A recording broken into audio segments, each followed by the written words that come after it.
Video में बात करने वाले हैं विद्युत विभव तथा विभवांतर। ये जो है एग्जाम में 5 नंबर में आता है, यानी 2 नंबर में भी आ सकता है, ऑब्जेक्टिव में भी पूछ सकता है। लेकिन ये एग्जाम के थ्रू बहुत इंपॉर्टेंट है और ज़्यादा इंपॉर्टेंट है 10th के लिए। लेकिन नॉलेज होना बहुत ज़रूरी है, तो आप लोग जिस भी क्लास में है लेकिन ये वीडियो देखना ना भूलें, ठीक है। अब देखिए, ये ज़्यादातर जो है 10th में काम करते हैं, लेकिन ये नॉलेज के लिए बहुत बहुत अच्छा है। चलिए, तो हम जैसे ही बात करता हूँ विद्युत विभव यानी विद्युत विभव के बारे में बात कर रहा हूँ, तो यानी विद्युत से रिलेटेड, विद्युत धारा से रिलेटेड। विद्युत मतलब क्या होते हैं? करंट होते हैं, करंट जिसे हम लोग बोलते हैं अंग्रेजी में। कई भाषा ऐसे होते हैं जो हम लोग अंग्रेजी में यूज करते हैं, लेकिन असली कुछ और होता है, ठीक है। चलिए, अब जैसे ही मैं बात करता हूँ विद्युत विभव, तो ये समझने के लिए आप लोग एक एग्जाम्पल लीजिए, जैसे मैं ले रहा हूँ। देखिए, मान लीजिए ये आपका घर है, और यहाँ पर 2 दुकान है, यहाँ पर 2 दुकान है। समझिएगा, पूरा अच्छा से समझिएगा। यहाँ पर 2 दुकान है, हम लिख देते हैं दुकान, ये भी दुकान है, 3 दुकान, मान लीजिए 3 दुकान, ये भी दुकान है, और ये क्या है? घर है, ठीक है। आपका मम्मी बोलेगी क्या तुम बेटा 1 किलो चीनी ले आओ, क्या बोलेगा? लो चीनी ले आओ। तो तुम क्या करिएगा कि यहाँ से यहाँ जाइएगा। ये मान लीजिए रास्ता है, यहाँ से भी एक मोड़ कटता है, यहाँ से भी एक मोड़ कटता है, इधर जाता है ना। अब एक मोड़ यहाँ आता है, तुम देखेगा इसमें ज़्यादा भीड़ कौन होता है? दुकान ये वाला होता है। लेकिन यदि ये वाला दुकान बहुत सामान नहीं है, यानी जो तुम लाने जा रहा है चीनी यहाँ नहीं है, तो यहाँ जरूर मिलेगा या नहीं मिलेगा? यानी तुम कहीं जा सकता है, ये दुकान भी जा सकता है, ये दुकान भी जा सकता है, ये दुकान भी जा सकता है ना। तो ये दुकान भी जा सकता है, ये दुकान भी जा सकता है, ये दुकान भी जा सकता है। घर ये तुम्हारा जिसमें भी चॉइस है वहाँ जाएगा, है ना। तो क्या करिएगा आप कि यहाँ से यहाँ मान लीजिए कि तुम यहाँ आया, दुकान यहाँ पर है। अब तुम ये दोनों नहीं गया, यहाँ गया, यहाँ भी जा सकता था, यहाँ भी जा सकता था, लेकिन कहीं भी जा सकता था, कहीं भी जा सकते थे आप, है ना। चल, इतना समझ में आ गया? कहीं भी जा सकते थे आप, यानी अनंत, जिसे हम लोग अनंत भी कहते हैं, है ना। तो 1 किलो चीनी लाने में, यानी यहाँ तुम चीनी लेगा। अब चीनी लेकर तुम यहाँ जब जाएगा तो कार्य तो आप लोग किए ना, चीनी ले गए तो वही कार्य नहीं हुआ, वही कार्य हुआ। तो तुम कार्य किया और कितना लिया? 1 केजी चीनी। तो वही यहाँ पर होता है कि 1 केजी चीनी को अनंत से हम लोग कहीं से भी ला सकते हैं। 1 केजी चीनी को अनंत से किसी विद्युतीय क्षेत्र, यानी करंट में होता है विद्युतीय क्षेत्र, लेकिन यहाँ आप लोग को दूसरा समझना है। विद्युत विभव में जाएंगे तब करंट का फॉलो करेंगे, ठीक है। तो यहाँ पर क्या होता है कि 1 केजी चीनी को अनंत से हम कहीं दुकान जा सकते हैं, है ना। हम लोग कहीं दुकान जा सकते हैं, फलनामा घर, चिलनामा घर, है ना। चलिए, डिम का घर। तो चलिएगा, अब देखिए 1 केजी चीनी को अनंत से किसी बिंदु तक, यानी घर तक, घर के द्वार तक लाने में किया गया कार्य को क्या कहते हैं? विद्युत विभव कहते हैं।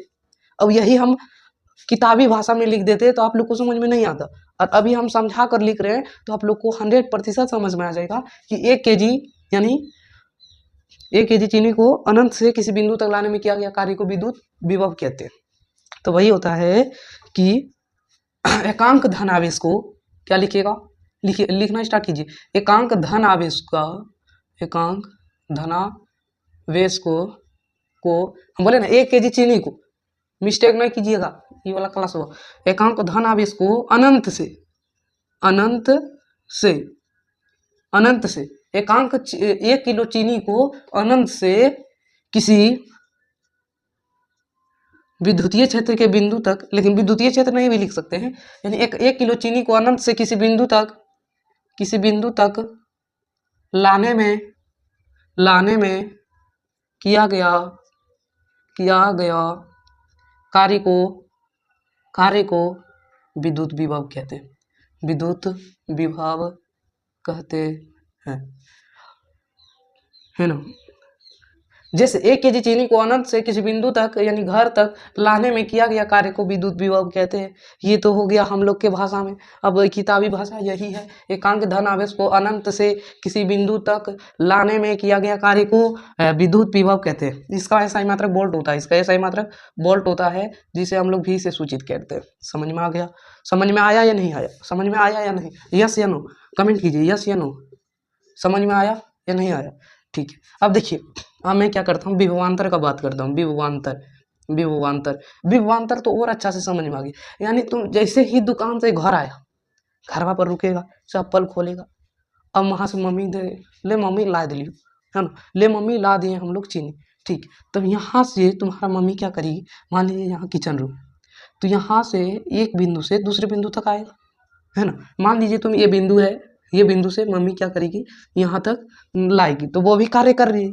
तो अब सुनिएगा परिभाषा, सुनिएगा आप लोग, खाली सुनिएगा, थोड़ा नोट भी कर लीजिए कि सब इम्पोर्टेंट है ना। चलिए विभवांतर में बात करता हूँ, तो क्या हो जाता है, एकांक धनावेश को, यानी 1 kg चीनी मम्मी यहाँ तक ले जाएगी, तो यहाँ क्या हो जाएगा, एकांक धनावेश को एक बिंदु से, सुनिएगा नहीं तो डिस्टर्ब हो जाएगा आप सभी को, एक बिंदु से दूसरे बिंदु, यानी हम यहाँ अनंत से ला सकते थे, लेकिन यहाँ जो है घर के द्वारिया एक ही बिंदु है, नहीं कि वहाँ जाएगा तुम दुखना, फिर यहाँ पर एक बिंदु से दूसरे बिंदु, बस यहाँ अनंत है और बिंदु है, लेकिन यहाँ थोड़ा सा डिस्टर्ब है। एकांक धनावेश को एक बिंदु से समझिएगा, एक बिंदु से नजर हटी दुर्घटना घटी, समझिएगा, एकांक धनावेश को एक बिंदु से दूसरे बिंदु तक ले जाने में किया गया कार्य को विभवांतर कहते हैं। समझ में आया कि नहीं आया। देखिए 1 kg चीनी को घर के द्वार से किचन रूम तक ले जाने में किया गया कार्य को क्या कहते हैं, विभवांतर कहते हैं। समझ में आया या नहीं आया, इसका भी सही मात्रक वोल्टी होता है। समझ में आया या नहीं आया, कमेंट में बताइए। आई होप सभी को समझ में आ गया होगा। ठीक है, एक इसके ऊपर लगता है सूत्र होगा, विद्युत विभव बराबर किया गया कार्य 1 कूलाम बटा 1 सेकेंड 1 जूल। छोड़िए, चलिए ठीक है, समझ में आया या नहीं आया। V बराबर क्या होता है, W/Q होता है। V बराबर वोल्ट। अब देखिए V यानी विद्युत विभव हो गया, अब वोल्ट का V होता है। अब W का SI मात्रक क्या होता है, कार्य का SI मात्रक जूल, यानी 1 जूल बटा ये क्या होता है, 1 जूल बटा 1 कूलाम। ये दोनों जो है सूत्र आप लोग नोट कर लीजिए, बहुत इंपॉर्टेंट है। V बराबर W/Q, तो W का SI मात्रक, वर्ग का SI मात्रक जूल होता है। अब Q यानी Q मतलब आवेश का SI मात्रक कूलाम होता है, यानी V बराबर 1 जूल बटा 1 कूलाम। समझ में आया या नहीं आया। आई होप सभी को समझ में आ गया होगा, और समझ में आया होगा तो लाइक कर देना और सब्सक्राइब भी कर देना। Thank you for watching my video.